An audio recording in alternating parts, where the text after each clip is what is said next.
Bien, la Corte Suprema escuchó argumentos hoy en torno a una demanda presentada por los estados de Texas y de Missouri que aseguran que la administración Biden no tiene potestad para echar abajo los protocolos de protección del migrante, que son conocidos como Permanezca en México. Nos acompaña la doctora María Herrera Mellado, abogada de inmigración, politóloga también, periodista. ¿Cómo está? No.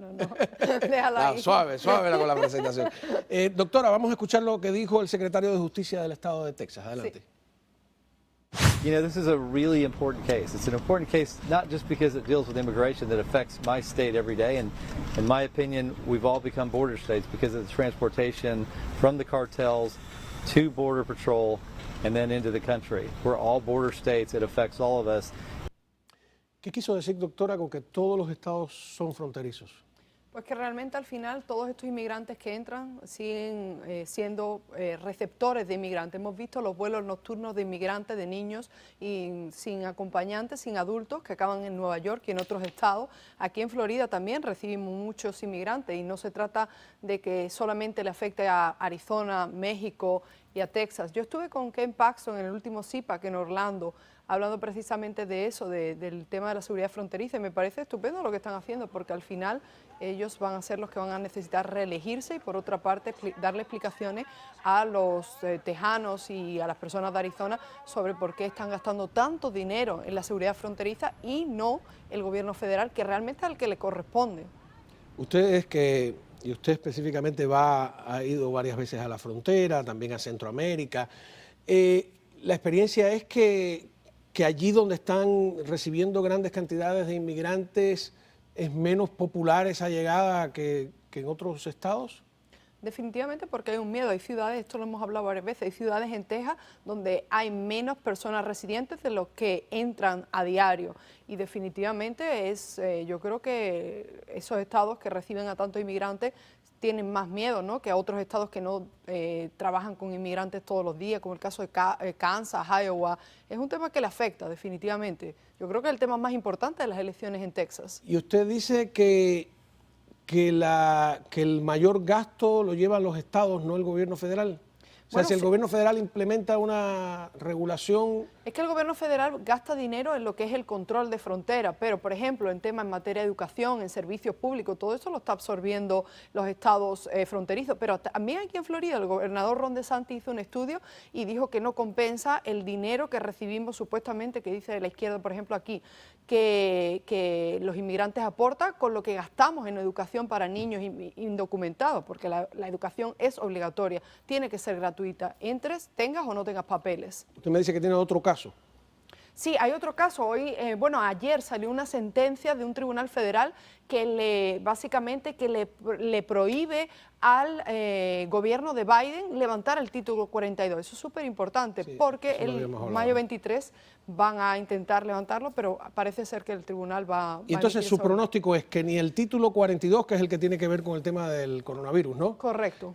Ni tampoco este caso de Permanezca en México va a poder la administración echarlo atrás por completo. ¿Qué va a pasar? Yo creo que no, porque estamos recibiendo 221.000 inmigrantes al mes, la peor cifra desde que nació el Ministerio de Seguridad Nacional, y hoy estaba en concreto hablando con varios clientes que me dicen que la situación en los centros de detención de Texas es lamentable. Una actualización importante, ahora a muchos cubanos que están entrando no le hacen solamente la entrevista al miedo creíble, sino que una vez en los centros de detención lo que le están haciendo es una entrevista para determinar si vuelven a México por el protocolo de protección del inmigrante o se quedan. Es un paso adicional que han establecido y para eso, ¿qué tiene que demostrar? Pues que no puede volver a México porque lo intentaron secuestrar, lo golpearon, tienen miedo, pero las entrevistas están centradas ahora mismo en cómo se aplica ese protocolo de protección del inmigrante. ¿Usted cree que está bien que deben esperar o que deben esperar dentro?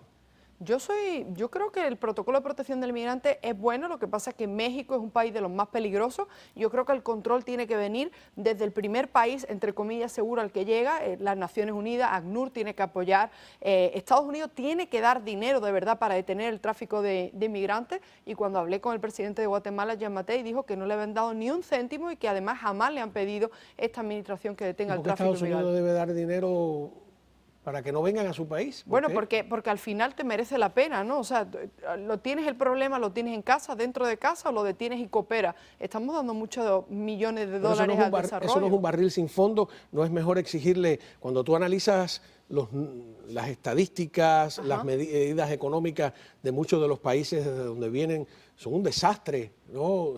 No solo por la corrupción, sino por la cantidad de trabas que le ponen a los ciudadanos para abrir empresas, para progresar, que son realmente un obstáculo, que son fabricantes de pobreza. Yo estoy de acuerdo, pero esto estamos hablando de una política concreta que detendría la entrada masiva y desordenada a nuestra frontera. Entonces, yo estoy de acuerdo, en vez de mandarle cientos de millones de dólares para ONG, para implementar, por ejemplo, políticas como el aborto, el falso feminismo, etcétera, etcétera, ¿por qué no hacerlo para, como ha hecho Guatemala, detener a los traficantes de seres humanos? Por ejemplo, Guatemala ha implementado esta ley que detiene a los traficantes y los mete hasta 20 años en la cárcel, pero para eso necesitas mucho dinero para procesar, para investigar, para colaborar con el FBI. ¿Cuánto cuesta un prisionero 20 años en una cárcel? Correcto, también, ¿no? así, el régimen castrista se está quejando de que no le invitaron, parece que no le van a invitar, todavía no es seguro, a la Cumbre de las Américas que se va a celebrar en Los Ángeles, donde se va a hablar precisamente de repartir ese dinero que usted habla para el tema migratorio.